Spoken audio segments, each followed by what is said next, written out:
Let me move my ham radio a little bit away from this set.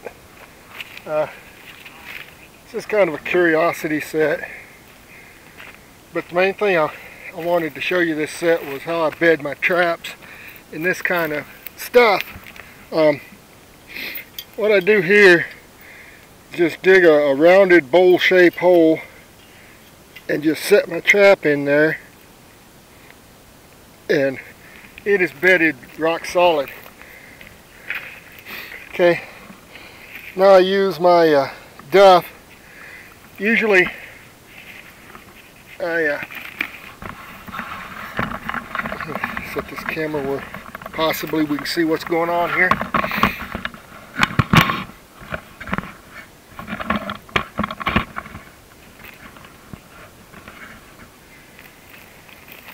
Usually I use the duff under a juniper tree, but my juniper tree duff bucket with dry juniper tree duff forgot to get in the truck with me this morning. So I picked some up here, and it's a little damp. It's not as dry as I like it to be. But I'll just fill up the bowl under the trap with the duff, then smooth it out with my handy dandy Joshua Tree brush, which has knitting needles on the other side. It's a multi-tool, I know. And anyway, this does a couple of things. One, I've tried using pan covers and, you know, many man-made things under my pans to keep the dirt from going under them. Pack rats out here will dig up any cotton, any, you know, man-made fluff for their nests, or maybe they trade them. I don't know what they do with them, but you'll find your pan exposed. They'll just go in between the jaw, dig under your pan, and take whatever you've got under there and expose your trap. So I've gone to using this duff instead, and I get the duff on my trap good. Give a quick sifting of dirt.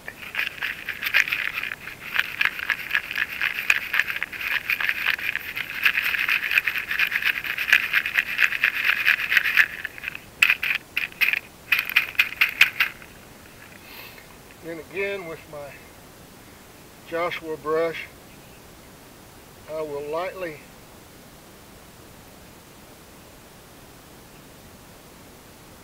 make my pan area just a little bit shallower. Now, we're supposed to get rain probably Wednesday. This is Sunday, and we're looking at rain Wednesday, and I'm not saying if this is a rainproof or a freeze-proof set, but the bowl underneath does help let the water, you know, settle under. Of course, it'll take some of the dirt with it. How much is up to how much rain we get in this area. Usually with the dry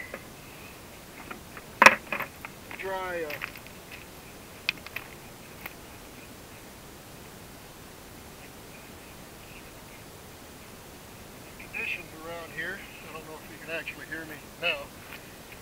With the dry conditions around here, if I've got dry duff under it and there is a freeze, I'm okay. Of course, unless it rains. Now what I'm going to do, I'm going to put a flag in here. And the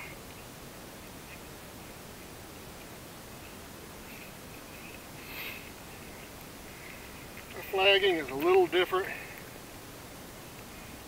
I don't go with the big gaudy tinsel and all that stuff. I have done that,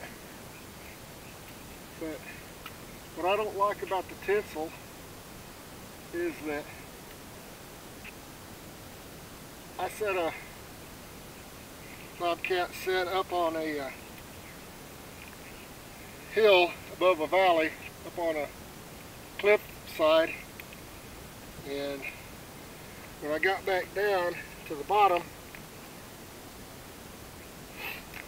I could see that tinsel up there, and just thought, you know what,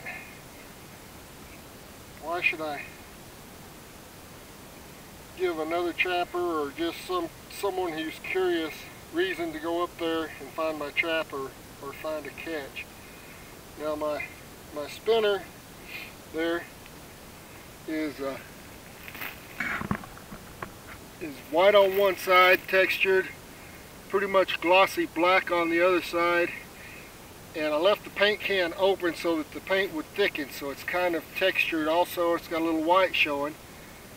The other thing about this is that, and I don't know you can tell it, but it's a little concave or convex depending on which side you're looking at.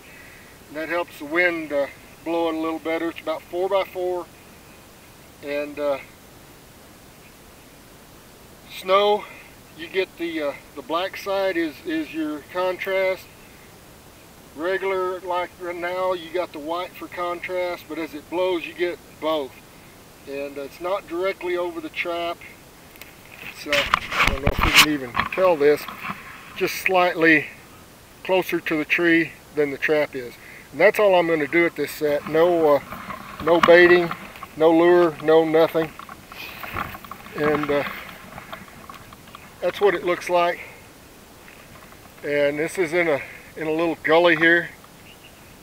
So we'll see what happens with this set. Another interesting thing, just because a lot of people don't realize this, I've got a desert tortoise burrow a little ways away. I can see the back of it. It goes down about 4 feet. But what they like to do here is, this is a south facing, the opening faces the south, and in the wintertime when it's cold, they'll come out onto this little platform here and sun themselves to warm up. This one isn't occupied, or if it is, then he has already dug in and covered the inside of it.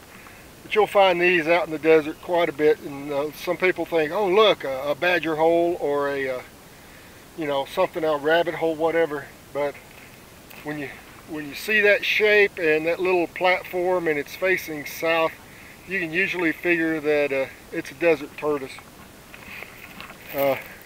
That's it for this set. Just wanted to show you kind of how I put this together and what I use for flagging. Again, here in Nevada we can't use real feathers, real fur, any part of an animal.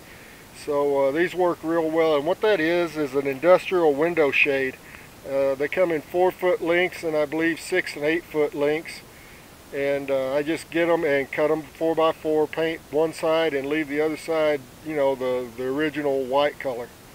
So there that is.